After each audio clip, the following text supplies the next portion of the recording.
years ago, I was a superhero. And it wasn't even because I went to a fancy dress party and I had to dress as a superhero. It was because it was my daily job. My daily job was saving lives. It was amazing. My daily job was working on a trafficking prevention project when we were planning and working on preventing women from being trafficked for forced labor and exploitation. So that's what I was doing every single day.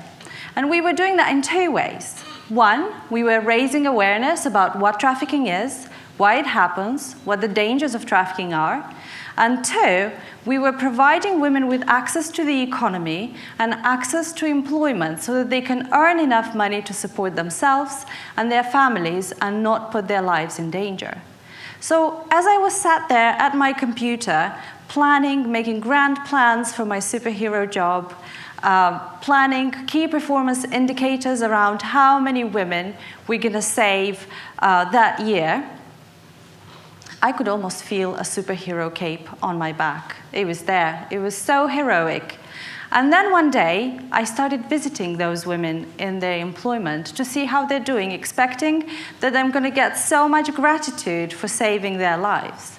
And in turn, what I saw was women trapped in low-paying jobs, working in sweatshop-like conditions in buildings that were cold in the winter and overheated in the summer, with a toilet that was a 5-minute walk away, and with a pay that barely gave them enough money to live from one day to another. It was nowhere enough pay to give them a life that they wanted for themselves, to fulfill their dreams and their aspirations. So that's when I started thinking, actually, facilitating women's access to the economy and getting women into employment is only part of the job. The bigger missing piece of the puzzle is making sure that they get access to an equal level playing field, where they can have career progression, where they can have access to enough money that pays for their job that helps them fulfill their dreams and their aspirations. So years went by, I moved on from my superhero job and moved to Bristol, and I had two little girls, Sabrina and Annabella. Sabrina's 9, Annabella's 5. This is the point where I get their ages muddled up. I get brownie points for getting it right today. They're very sweet, but also, as it transpires, very materialistic. Last Christmas, they sent a letter to Santa, "Dear Father Christmas, what I want this Christmas." And I was like, ooh, what are they going to want for Christmas? "Can I please have 10 iPads and £7 million?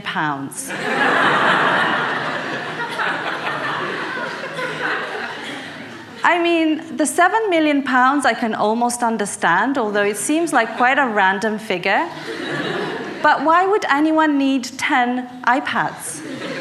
So as I was scratching my head around how we're going to make this happen, I came up with some ideas. So they got 10 iPads. Sorry.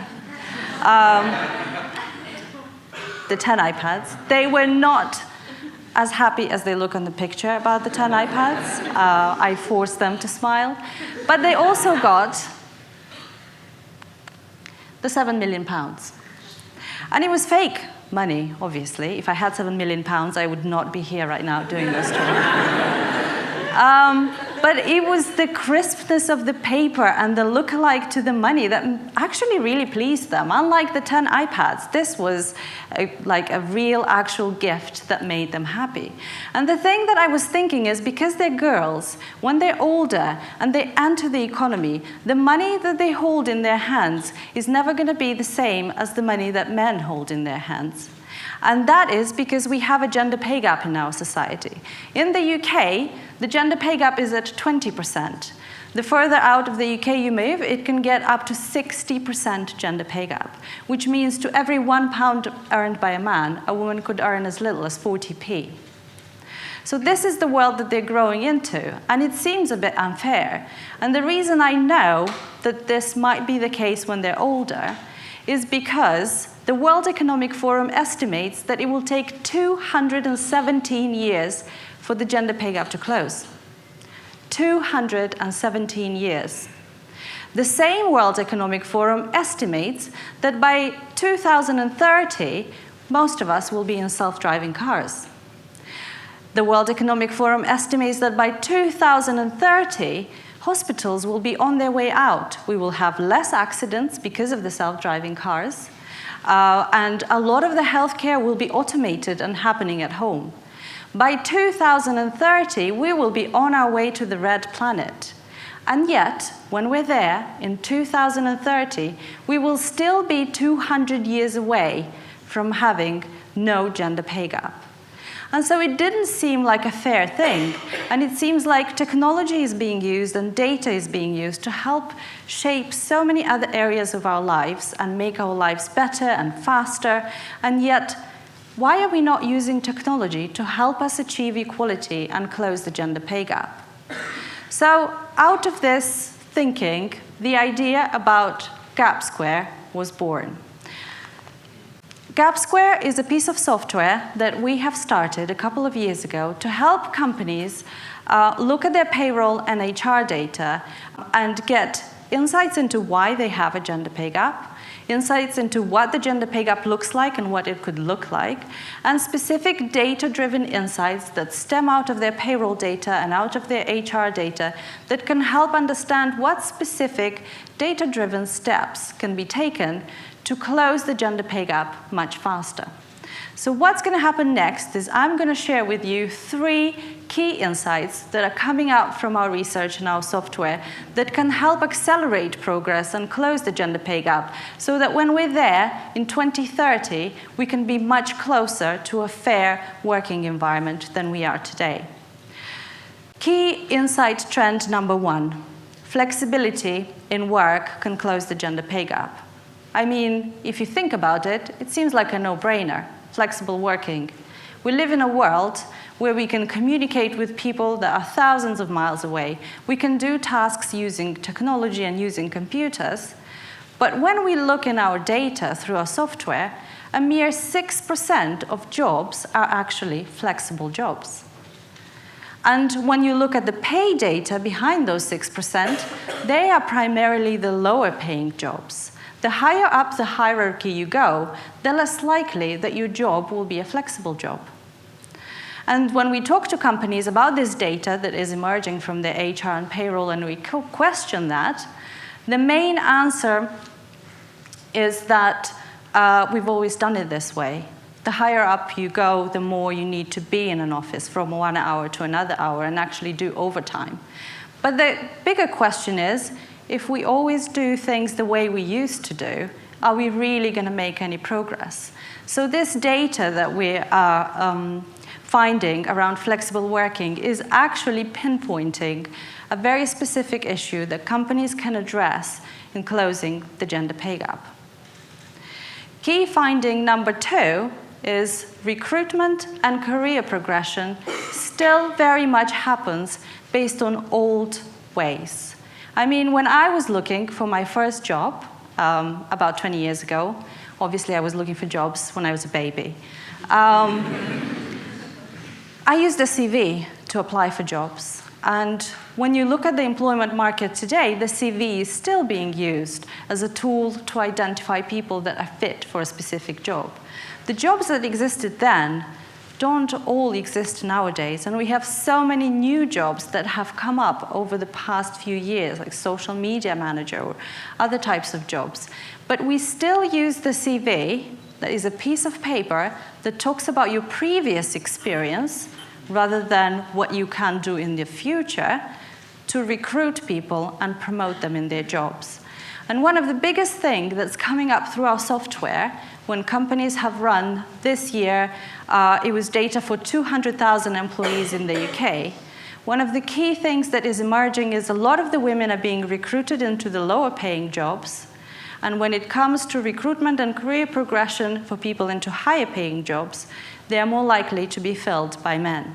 And it's because we use old tools that are no longer fit for purpose. It's because we look at people's previous experience and try to somehow see if that previous experience can lead us to understand how well they're going to play in the future. So we're working with employers to help them actually understand how can they use technology to get rid of their CV and start recruiting the right people for the right jobs and creating a more fair working environment. Key trend number 3 is occupational segregation. That's a mouthful, right? Occupational segregation is the way we think about different jobs as being done primarily by women or primarily by men. So we have, for instance, if somebody says nursing, most of us will think about a woman being a nurse. And when we say construction, most of us are going to think a man doing a construction job. The reason it's important to bring occupational segregation in a talk about the gender pay gap is because occupations that are dominated by men pay more per hour than occupations dominated by women. So at the end of the day, that's a big gap and a big disparity there. Moreover, if you have occupations dominated by men, and we see that through our data, for instance, the tech sector and IT, women are likely to earn much less in that sector, and the gap is going to be wider. Now, I like to make my talks a bit more interactive. So what I'm going to ask you is, can you help me out here and shout out occupations where you think the gender pay gap is the highest in the UK? Football. Football is there. Finance is a good one. It's the second highest gender pay gap. Medicine is quite out there, not quite number 1 in terms of the journalism still has a gender pay gap, but the occupation with the highest gender pay gap in the UK is construction, with a 45% gender pay gap, which means that to every £1 earned by a man in the construction sector, a woman earns 55p. How about the lowest gender pay gap? Teaching, unfortunately, still has quite a high gender pay gap. What else? Retail. Retail, yeah, not quite the lowest gender pay gap, because what happens in retail is the front of the shop is always women, and then at the back of the shop, the managers are predominantly men. So you still have a significant gender pay gap. But the lowest gender pay gap in the UK is for hairdressing, and it's actually in favor of women at minus 2.5%. This is not to say that all the young women in this room reconsider their career choices, leave this day today, and then go and re-qualify as hairdressers on Monday. That's not the right thing to do. But it's important that we start thinking about why these roles have that occupational segregation. Is it needed in our society? And it's important that we do that at a very young age. About a year ago, I was speaking to some 7-year-olds in a school in Bristol about the gender pay gap. It was significantly more terrifying than speaking here in front of you today. 7-year-olds can be a tough crowd. And we were talking about the gender pay gap, and the interesting thing is they brought up the occupational segregation quite soon in the conversation, and it was led by them. And there was this little boy who looked up at me from the carpet, and he said, women should not be working in construction because when they walk in a construction site, a brick could fall on their head and seriously injure them. So, and other comments that were coming were more around women should not be working because they should be staying at home and be mummies, and daddies should go to work early in the morning and come back home late at night and bring the money for the family. And it's the fact that that young generation of 7-year-olds already thinks that is quite concerning, and we need to start doing something in addressing this occupational segregation in the 21st century. Now, at the end of my talk with the 7-year-olds, they all decided that the best way to decide on pay is to wrestle. I think maybe we don't take that as a recommendation for creating a more equal world. But what I'm seeing through the data that we're getting through the software at Gap Square is that small 3 steps can actually help us close the gender pay gap much faster than the estimated 217 years. So the next year, when the World Economic Forum comes up and says it will be 216 years before the gender pay gap is closed, we can stand up and say no, because data can help us there by 2030, so that when we are up there in our self-driving cars, we know that we live in a more equal, fair world for both men and women. Thank you.